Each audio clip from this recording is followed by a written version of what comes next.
I am grateful for my kids and what they have taught me, especially in this last couple years, about patience and understanding and compassion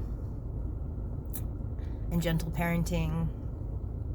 We have come from a place that was very chaotic, very loud, very angry, to a space now where we still get frustrated, but we are able to realize that, separate, to take some space, calm down, and then come back together and discuss how to best move forward, how to come back with solution, is kind of how we've been trying to roll.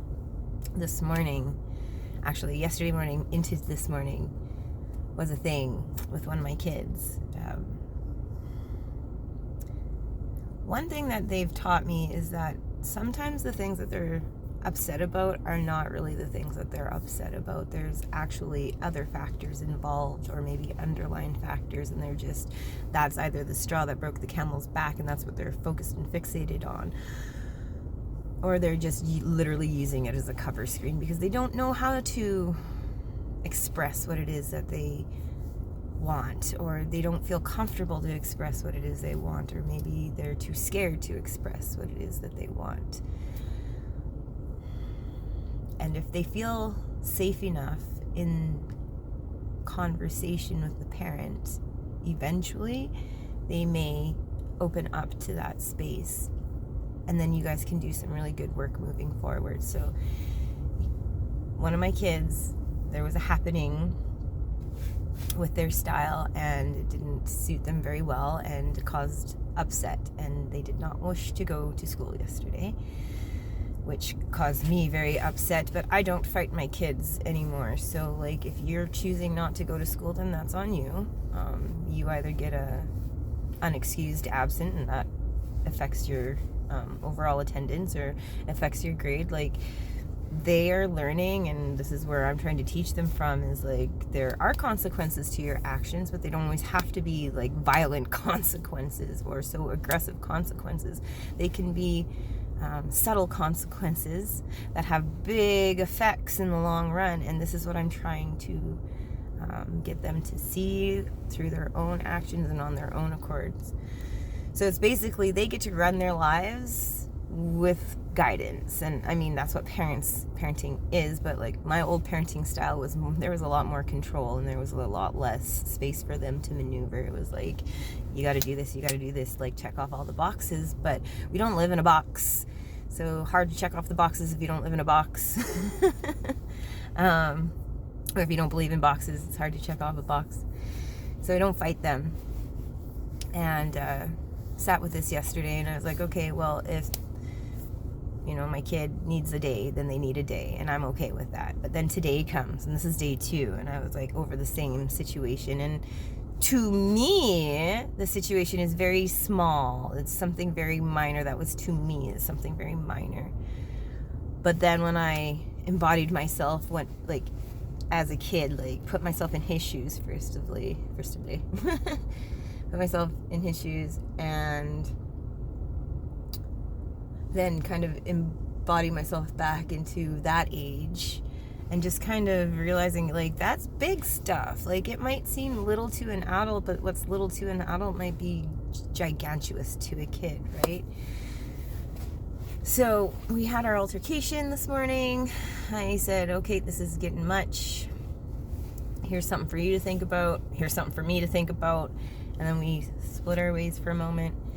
And I said, when I come back, we'll talk. So he went that way and I went that way, and we took 5 minutes. And then when we met up again, he actually came up with a great idea, and it made sense. Well, not great idea, but a good suggestion. He's the one that came forward with the solution, and I figured that was great because I really didn't have any solutions for this. There was really no solution. It's kind of if you lost a finger and you wanted your finger back, that I can't make that happen right away. It's just not something that poof we can change like that. So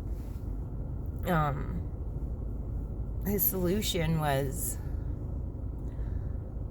because he explained to me why this was bothering him, and it was more than just one factor. There was multiple factors, and I was like, okay, that makes sense. And then explained that yes, took yesterday off, but that was like the first day coming off of the experience, so he needed one more day to just kind of acclimate to the new him and become more comfortable and used to the space. And to me that made sense, because there were times back in my childhood when there were just issues that I couldn't fix right away, but would be present. Insecurities, that's a good one. There would be some insecurities that a person could not hide, or a person could not, and they didn't want to go to school about it, or they didn't want to, socialize or do anything about it, but were forced to do so, and just added even more angst and heaviness to a person. And I don't want to do that with my kids, honestly. Like, I want them to learn how to face hardships and whatnot, but I want them to be able to do it in a way that feels good to them, feels right to them, and that they don't have to carry whatever that hardness is with them to that extent, because we always carry our experiences with us regardless, but the charge that the experience has is what dictates its hold and for how long. Like, the work that I've been doing over the last few years, trying to discharge or decharge these highly charged memory spaces that have held a person because of what had happened.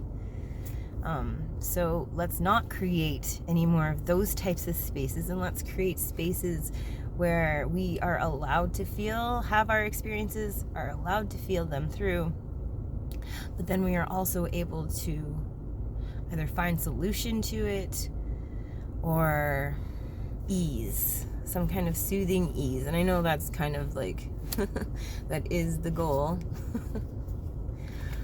But not, I don't know, some people don't think that deep, and I catch myself, who is a deep thinker, not thinking that deep from time to time, especially when it comes to things outside of myself. Like, we don't think about how certain things can affect our kids. Like, and it can be as simple as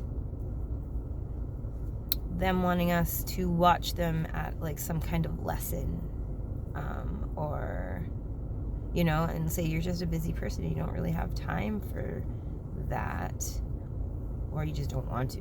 Like, I've been in that space a couple of times, not for me to my kids, but for when I was younger. And that's okay, people.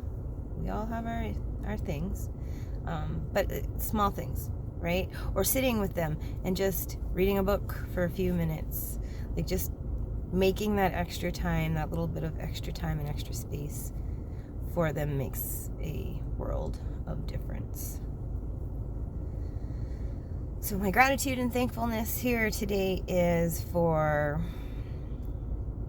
what my kids teach me through our experiences together, and how they've helped me foster more patience and understanding and compassion.